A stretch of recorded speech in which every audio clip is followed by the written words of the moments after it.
கர்த்தருக்குள் பிரியமானவர்களே, பிப்ரவரி 14 இன்றைய பனித்துளிகளின் தலைப்பானது நாம் அவர் மந்தையின் ஆடுகள். வசனம் ஏசாயா 40வது அதிகாரம் 11வது வசனம். மேய்ப்பனை போல தமது மந்தையை மேய்ப்பார், ஆட்டுக்குட்டிகளை தமது புயத்தினால் சேர்த்து தமது மடியிலே சுமந்து.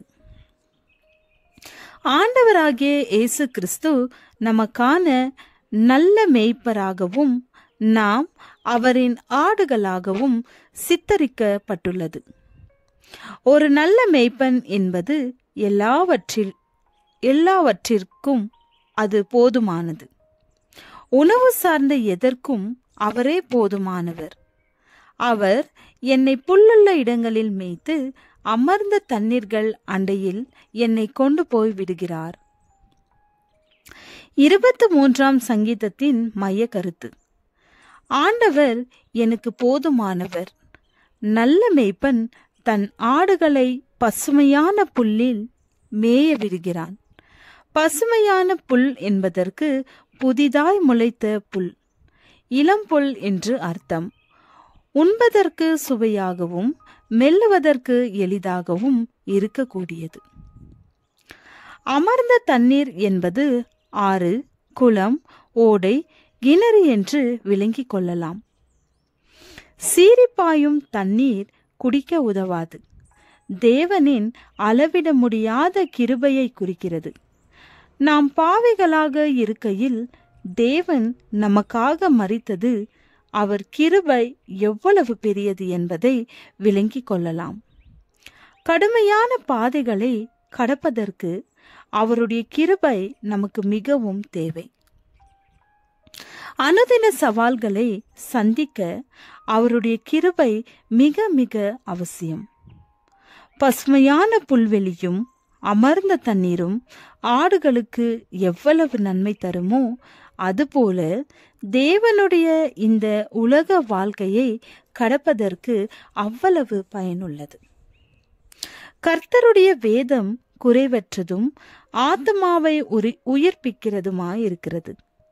கர்த்தருடைய சாட்சி சத்தியமும் பேதையை ஞானியாக்குகிறதுமா இருக்கிறது. ஒரு நல்ல மேய்ப்பன் தன் ஆடுகளை எப்போதும் புத்துணர்ச்சியோடு வைக்கிறான்.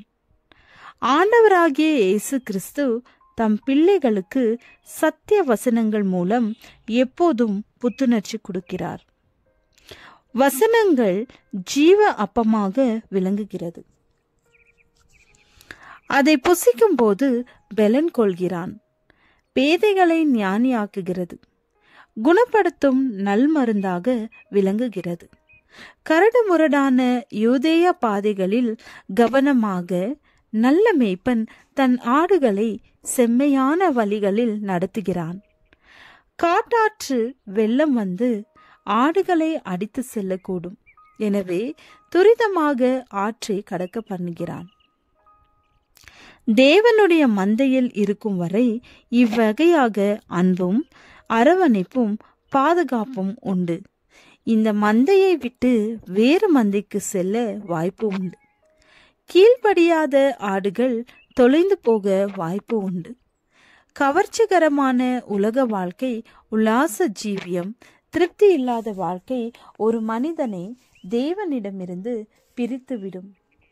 நான் இயேசுவின் மந்தையில் இருப்பது போதுமானது, எல்லாவற்றையும் அவர் பார்த்து கொள்வார் என்று மனநிறைவான வாழ்க்கை வாழ பழக வேண்டும். ஜெபம். ஒரே மேய்ப்பனும் ஒரே மந்தையுமாய் இருக்க கிருபை அருளும்.